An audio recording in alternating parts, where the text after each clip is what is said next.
Assalamualaikum warahmatullahi wabarakatuh. Alhamdulillahirabbil alamin. Asyhadu an la ilaha illallah wa asyhadu anna Muhammadan abduhu wa rasuluh. La nabiyya wa rasula ba'dah.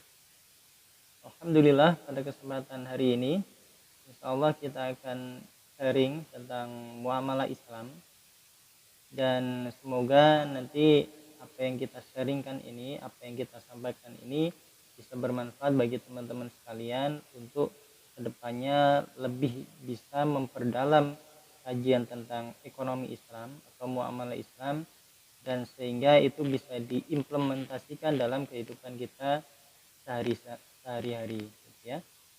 Dan pada kesempatan hari ini saya ingin sedikit menyampaikan terkait hukum rahn.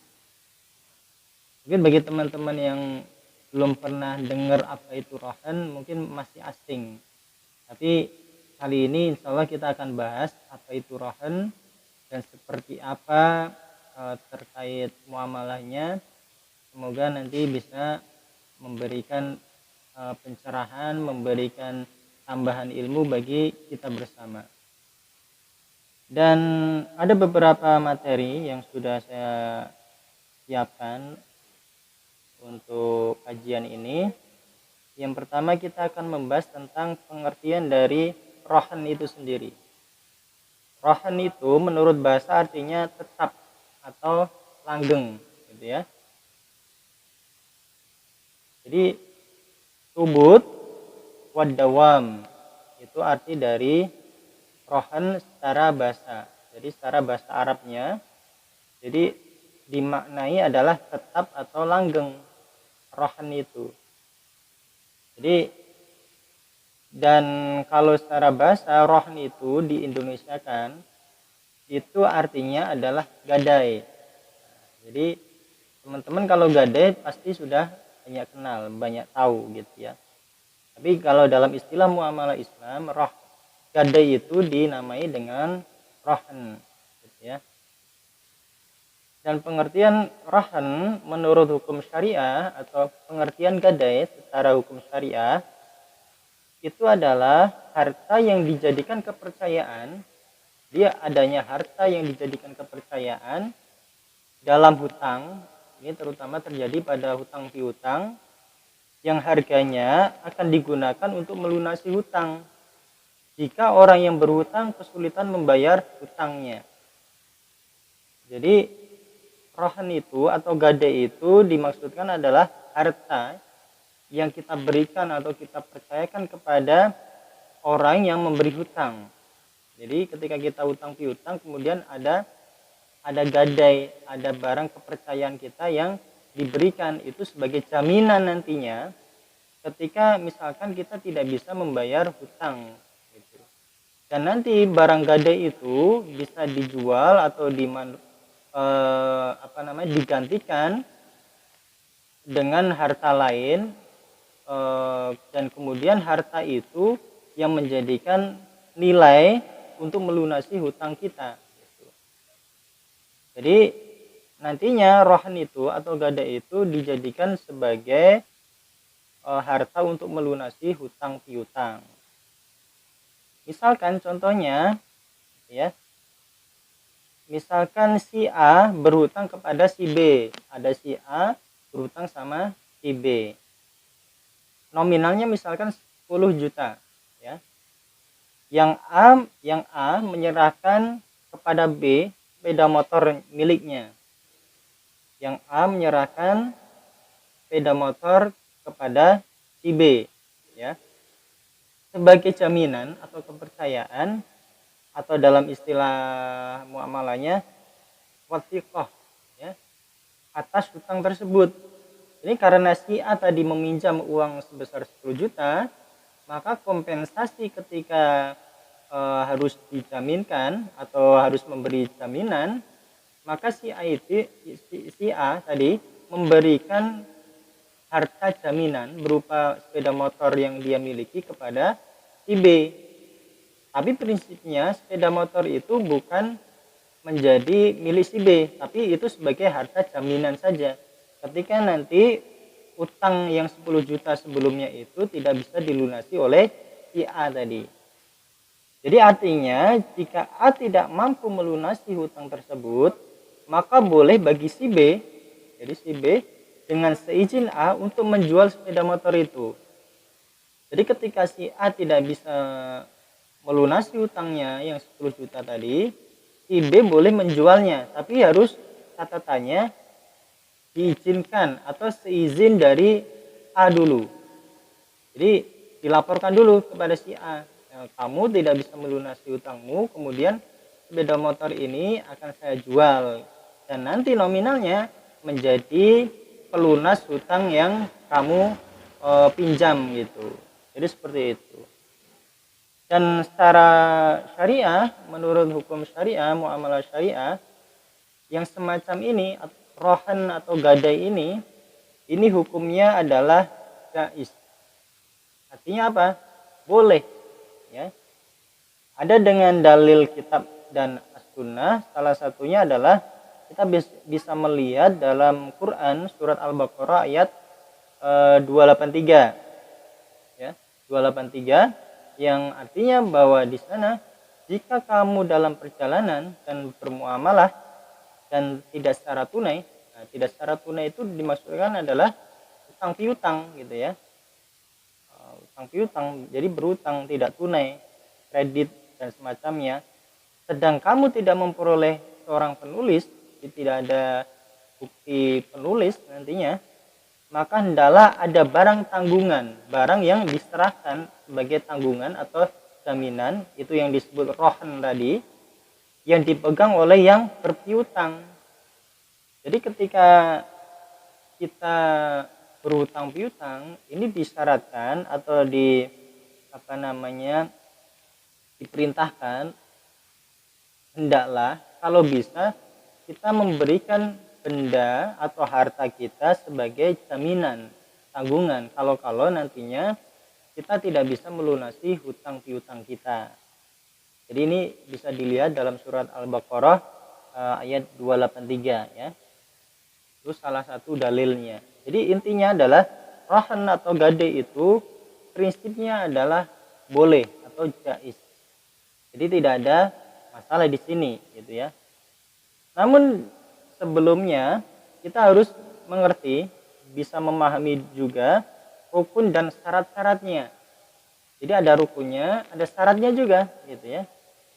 Kita bahas terlebih dahulu rukunnya. Rukun dari rohan atau gadai itu yang pertama adalah adanya rohin. Rohin itu artinya adalah pemberi gadai. Jadi pemberi gadai itu namanya rohin. Dan murtahin, penerima gadai. Jadi ada rohin sebagai pemberi gadai dan murtahin sebagai penerima gadai. Gitu ya. Syaratnya mempunyai ahliyah tasarruf, artinya bahwa mereka memiliki kemampuan untuk mengelola harta itu.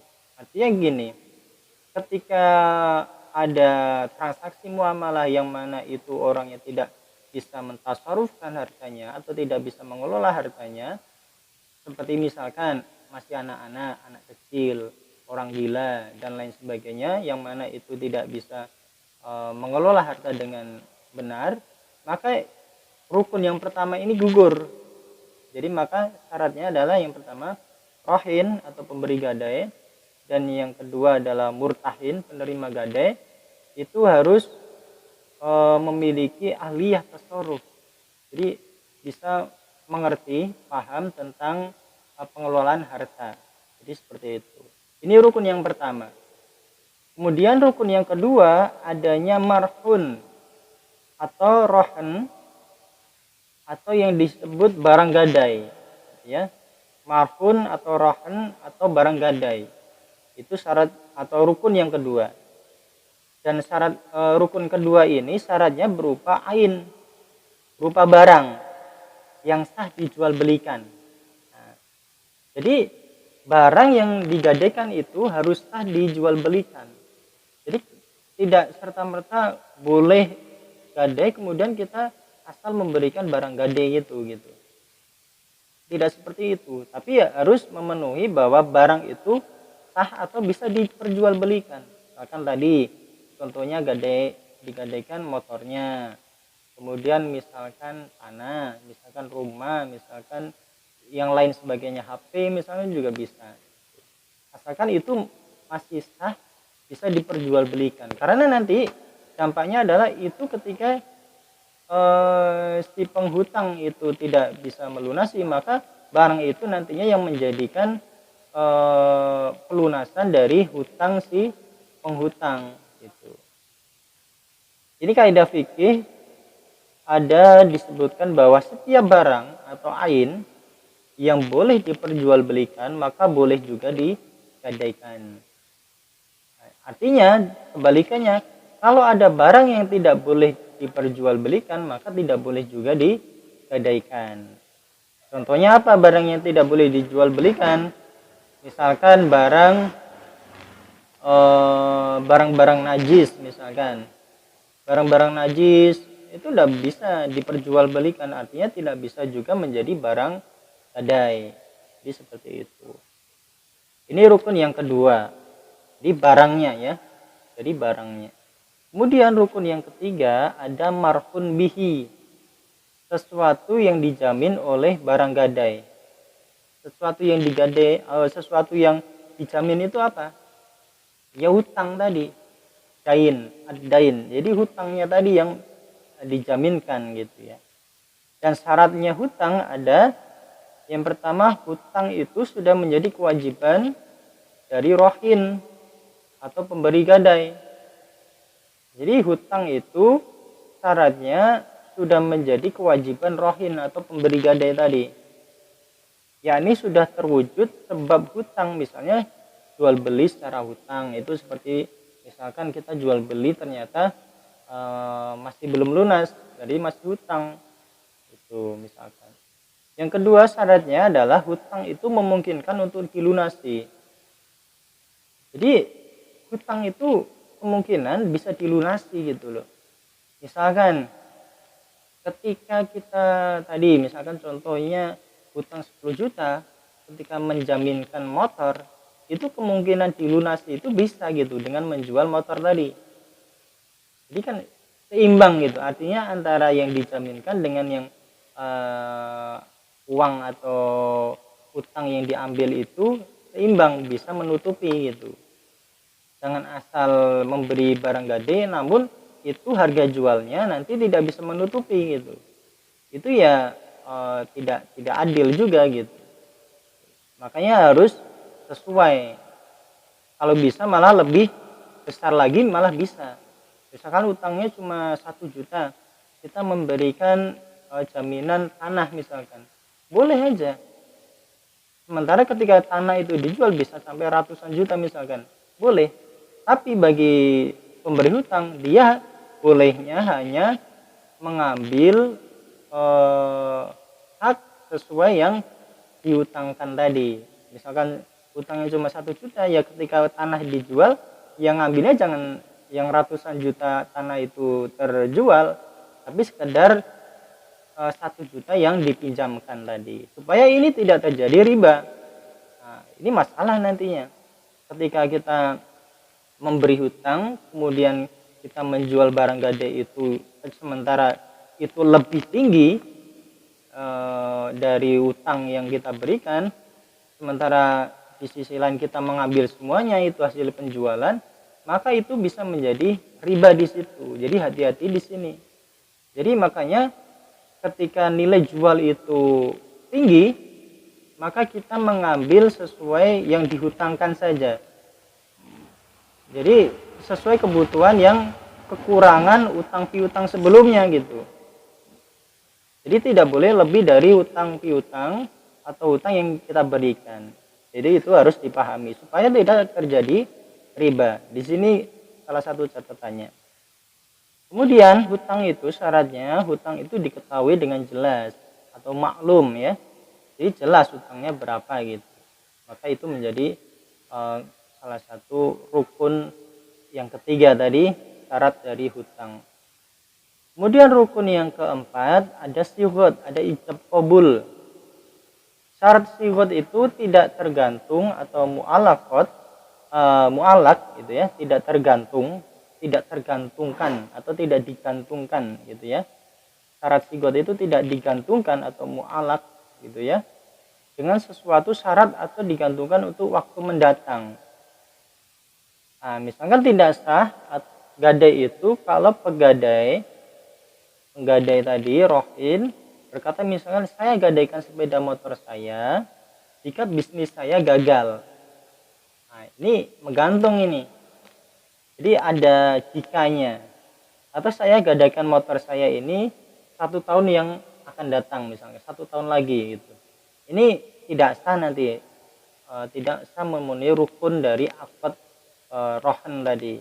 Jadi makanya harus ucap qabul itu tidak digantungkan gitu ya.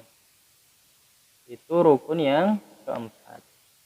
Kemudian kita pada pembahasan yang terakhir terkait syarat.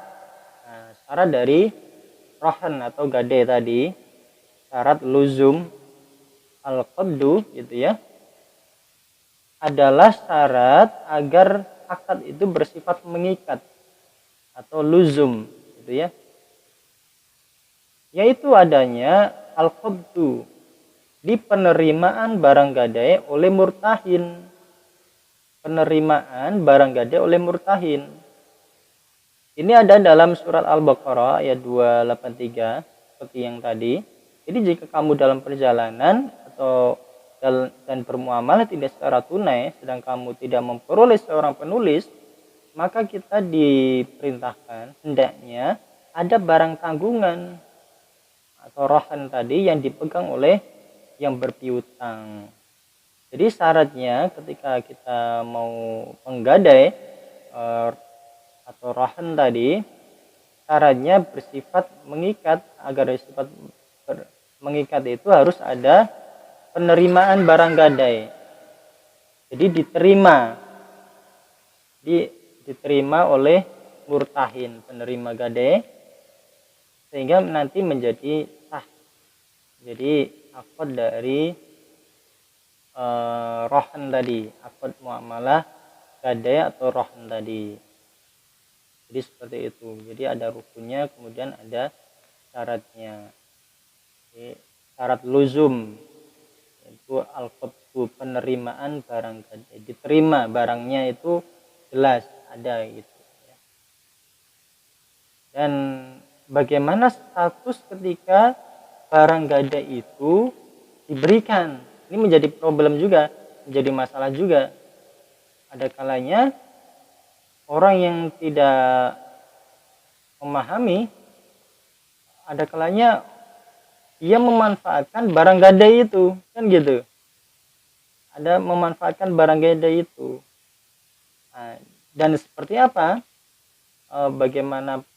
Apakah boleh atau tidak?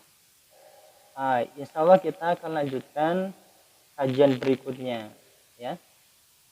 Untuk kali ini kita cukupkan pada pembahasan tadi, pembahasan dasarnya dulu, terus kemudian nanti misalkan ada lebih lagi, pembahasan lebih lanjut lagi, kita akan bahas pertemuan selanjutnya insya Allah. Lalu bagaimana hak milik barang gadai itu, misalkan hukum memanfaatkan barang gadai itu seperti apa, boleh atau tidak, dan macam-macam sebagainya. Jadi untuk kali ini mungkin cukup sekian, dan semoga bermanfaat bagi teman-teman sekalian. Kurang lebihnya mohon maaf, dan semoga bisa di-share juga teman-teman kepada yang lainnya. Kalau ada yang kurang tepat bisa dikoreksi, dan semoga bermanfaat bagi kita semua. Untuk itu kita cukupkan dengan doa kafaratul majlis. Subhanakallahumma wa bihamdika asyhadu an la ilaha illa anta astaghfiruka wa atubu ilaik. Assalamualaikum warahmatullahi wabarakatuh.